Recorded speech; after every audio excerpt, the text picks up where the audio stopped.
आज की मेरी इस वीडियो का टॉपिक है डेटा फोरकास्टिंग। इस पे हम चलेंगे तो डेटा टैब में ये रहे ऑप्शन व्हाट इफ एनालिसिस के अंदर में इनका यूज़ बताता हूँ। आप ये मान लीजिए आपके पास कुछ प्रीवियस ईयर्स का डेटा है और आपको इसके बिहाफ पे जुलाई अगस्त यहाँ पे डेटा टेबल सिर्फ दो के लिए होता है, एक को हटा देते हैं, एक पे हम बाद में आ रहे ज़रा। सिर्फ ये जुलाई अगस्त का हमको टारगेट बनाना है इसके बिहाफ पे। अगर मान लीजिए आपको कहा जाए एवरेज सेल भी निकालिए 2 महीने की, तो एवरेज के लिए यहाँ कोई हेडिंग दे दी एवीजी और यहाँ से एवरेज निकाल लेते हैं। ब्रैकेट क्लोज किया, ये मेरे पास एवरेज सेल आ गई। अगर आपको स्टैंडर्ड डेविएशन भी निकालना है तो वो भी निकाल सकते हैं, जिससे कि आपको वेरिएशन दिख जाए। तो ये मैंने सिर्फ एक एग्ज़ाम्पल लिया है छोटे से डेटा के साथ, ताकि आपको कन्फ्यूजन ना आए। अगर आप कहेंगे तो मैं हैवी डेटा के साथ भी दिखा सकता हूँ। ये मैंने स्टैंडर्ड डेविएशन ले लिया, STD सैम्पल से हम लेते हैं। ये सैम्पल ले दिया, ये रहे मेरे पास स्टैंडर्ड डेविएशन इतना आ रहा है। इसमें पॉइंट वाले पॉइंट तक डिक्रीज कर देते हैं, तो ये इतना।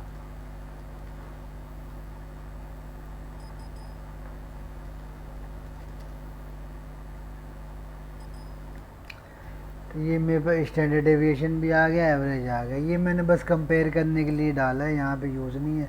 एवरेज का इसलिए हम ले लेते हैं ताकि जो टारगेट जनरेट हो रहा है, तो यहाँ पे हम अप टू लास्ट मंथ लेते हैं। अप टू लास्ट मंथ क्यों? अगर मान लीजिए कोई यहाँ पे एक प्रोडक्ट या स्टोर जो लास्ट ईयर वो एक्टिव ही नहीं था, और हम या लास्ट ईयर जो बहुत कम एक्टिव था, तो उसका अमाउंट यहाँ पे अगर लास्ट ईयर से कंपेयर करेंगे तो बहुत कम वैल्यू आएगी। तो इसलिए एवरेज के साथ और यहाँ पे कंपेयर कराने के लिए ले लिया है। स्टैंडर्ड डेविएशन ये बताएगा कि दोनों के बीच में कितना गैप है, वो देगा। यहाँ पे आते हैं, अब मान लीजिए जुलाई आपको 20 का टारगेट चाहिए, यहाँ पे चाहिए आपको अगस्त 20 का, तो कॉमा 0 करके +1 कीजिए, नेक्स्ट की वैल्यू ले आएगा। अब यहाँ पे टारगेट लाना है तो कितने परसेंट पे, तो ये मैंने डिसाइड किया, या आपके पास जो ऑर्डर है 114%, मतलब 14% की ग्रोथ के साथ आपको जुलाई का टारगेट चाहिए। अगस्त का टारगेट चाहिए 20% की ग्रोथ के साथ। तो ये अब कैसे फाइंड करेंगे? इक्वल टू लगाया, यहाँ से रो को हमने फ्रीज कर देंगे, कॉमा लास्ट ईयर का डेटा मल्टीप्लाई करेंगे।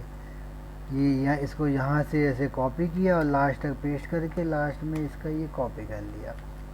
तो ये टोटली आ गया। इसको सेम एज इट इज़ आप चाहें तो यहाँ पे भी कॉपी पेस्ट कर सकते हैं, क्योंकि वो रिलेटिव रेफरेंस है, तो अपने आप सेल यहाँ पे मूव हो जाएगा। हमने ओनली 1 को यहाँ पे कांस्टेंट कर रखा, तो 1 मूव नहीं होगा, H और G में मूव होता रहेगा। ये आगे मेरे पास वैल्यू आ गई, इसको भी यहाँ से डेसिमल प्रिसीजन को कम कर लेते हैं।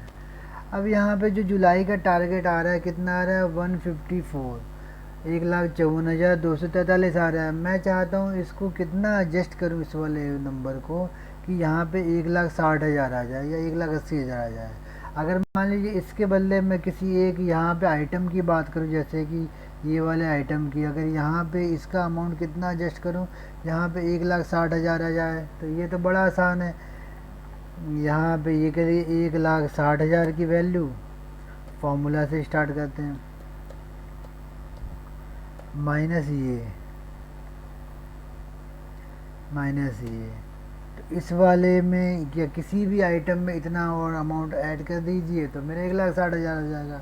लेकिन इससे अब क्या होगा, तो किसी एक आइटम पे ये ज़्यादा बोझ डालना सही नहीं है। तो यहाँ पे हम क्या चाहते हैं, यहाँ पे टोटल परसेंटेज में कितना एडजस्टमेंट हो कि ये 1,60,000 हो जाए या 80,000 हो जाए। तो उसके लिए यहाँ पे डेटा में व्हाट इफ एनालिसिस है। उसके लिए क्या करना होगा, जो भी आप आउटपुट सेल को आप चेंज करना चाहते हैं उसको सेलेक्ट कीजिए, डेटा में जाइए, व्हाट इफ एनालिसिस में आइए और गोल सीक चूज़ कीजिए। ये अपने आप आ जाएगा। G8 में सेल को क्या करना है, 1,60,000, 1,60,000 बाय चेंजिंग सेल। यहाँ पे जो भी सेल इस पे डिपेंडेंट है, मतलब जो इसका आउटपुट आ रहा है उनमें के जो भी सेल इनडायरेक्टली या डायरेक्टली अगर इसके साथ लिंकअप है, तो यहाँ से यहाँ तक का ये ऐड कर रहा है, तो ये सारे तो डायरेक्टली तौर पे ये ऐड है ये। लेकिन ये जो नंबर जो यहाँ से यहाँ तक आ रहा है, इसका जो आउटपुट कहाँ से होता है जनरेट, तो ये यहाँ पे डिपेंडेंट है। तो इनडायरेक्टली जो है ये आउटपुट इस पर भी डिपेंडेंट है, तो यहाँ पे हम ये भी चूज़ कर सकते हैं। क्लिक कीजिए यहाँ पे ये डाउन एरो की और यहाँ पे ओके। ये देखिए 118% पे ग्रोथ होगा, तो ये 1,60,000। लेकिन क्या वो एग्जैक्टली 118% है? तो नहीं, वो एग्जैक्टली नहीं है बिल्कुल भी। ये देखिए फार्मूला बार में 118.2589 तक, ये एग्जैक्टली उस प्रिसीजन तक उसने एडजस्ट किया है जब तक आपका आउटपुट 1,60,000 नहीं आ जाए। ये हो गया। अब यहाँ पे चलते हैं, एक और लेते हैं, टोटल ले लेते हैं। अब टोटल क्यों लिया है? यहाँ पे डेटा टेबल को बताने के लिए, एग्जांपल के लिए सम कर लिया मैंने यहाँ पे, इन सब का सम किया और यहाँ पे ऐसे सम कर लिया। या ऐसे भी कर सकते थे, बात एक ही रहती, दोनों का सम ही तो आ रहा है। तो ये सम ही आ रहा है। अब चलते हैं डेटा टेबल पे इसके एग्जाम्पल के साथ। तो गोल सी के बाद अब चलते हैं डेटा टेबल की ओर। तो डेटा टेबल में व्हाट इफ एनालिसिस में आएंगे तो यहाँ पे दो इनपुट ये मांगता है। तो अगर मान लीजिए दोनों में पुट किया हुआ आपने तो उसको हम बोलते हैं टू वेरिएबल डेटा टेबल। अगर किसी एक में किया हुआ है, या रो में या कॉलम में, तो उसको वन वेरिएबल। वो कैसे लिखते हैं? पहले हम वन वेरिएबल पे आते हैं। वन वेरिएबल में अब आपके पास दो टाइप के हो गए, एक कॉलम और एक रो का। तो यहाँ पे क्या कर लीजिए, जिस भी सेल को व्हाट इफ एनालिसिस में जो आप चेंज करा के देख रहे थे, उसकी वैल्यू यहाँ पे जो भी उसकी सब्स्टिट्यूट जो भी लिस्ट है उसको आप यहाँ पे डाल लीजिए। 110% चाहते हैं इसके साथ रिप्लेस हो तो कितना आउटपुट दे? 120%, 140%, 135%, 109%, ये मान लीजिए कुछ है। अब जहाँ से लिस्ट स्टार्ट हो रही है उसके एक कॉलम राइट में आइए और एक रो अप पे आइए, और यहाँ पे आउटपुट वाला फार्मूला लिंक करा दीजिए इक्वल साइन के साथ। एंटर प्रेस कीजिए और ये रेंज सेलेक्ट करके ऐसे रेक्टेंगल में फिर आ जाइए व्हाट इफ एनालिसिस में डेटा टेबल पे। अब जो आपने जो ये चॉइसेस पुट किया है, कहाँ किया? एक कॉलम में ना, तो यहाँ कॉलम इनपुट सेल लेंगे। क्या होगा? ये 118%। क्लिक कीजिए और यहाँ पे ओके, ये आ गया। अगर 110% होगा तो यहाँ पे टोटल 1,60,000 के बदले 1,48,831 आएगा। अब इसी में रो वाले में चलते हैं। तो यही चॉइसेस आपको एक रो में, एक ही रो में इंसर्ट करनी होगी। 120%, 102%, 140%, 111%, डाउन हो गया, 111%, ये ले लिया।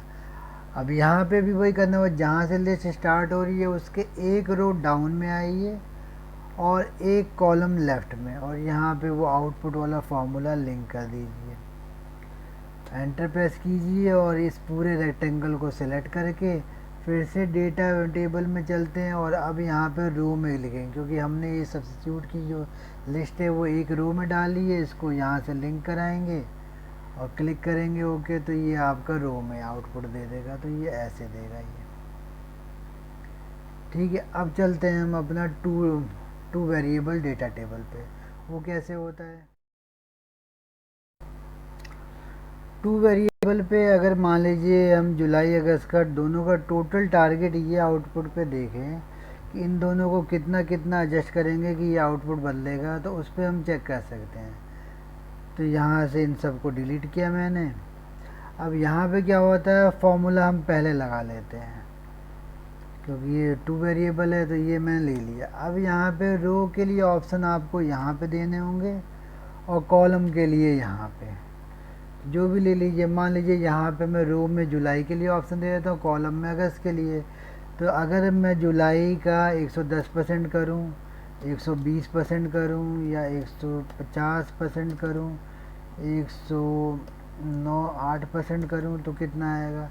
ऐसे ही यहाँ पे अगस्त के लिए आपके पास कम ज़्यादा ऑप्शन भी हो सकते हैं, बस ये रेक्टेंगल में अपने आप देख लेगा। मान लीजिए 102% करूँ, 190%, ज़्यादा हो जाएगा, एक कर दीजिए 190%, 135%।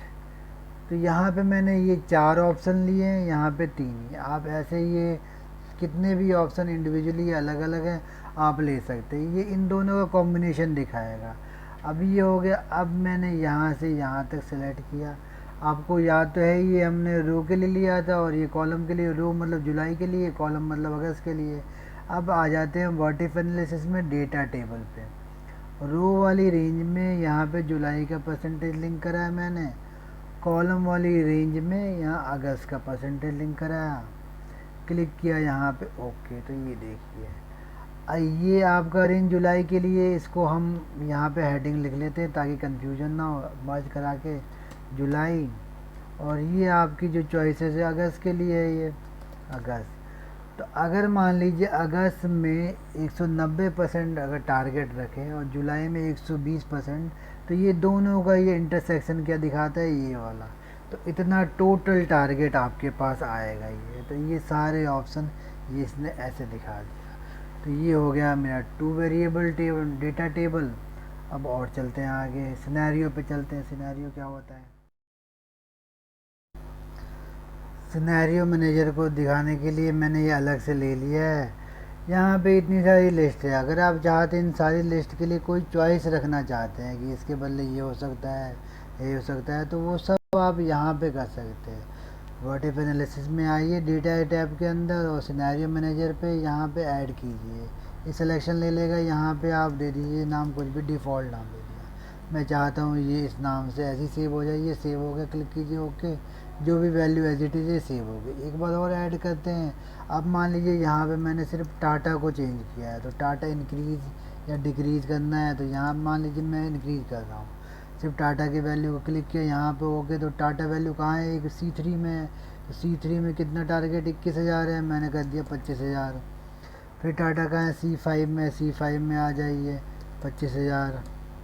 फिर टाटा कहाँ है, फिर टाटा C10 में है, C10 में आ जाइए, इसको मैंने 30,000 कर दिया कुछ भी। फिर टाटा है C13 में है 22,000, 22,000। 13 के बाद 15 में है 25,000, क्लिक किया यहाँ मैंने ओके। तो ये मेरे पास एक और ऑप्शन बन गया इस डेटा के लिए।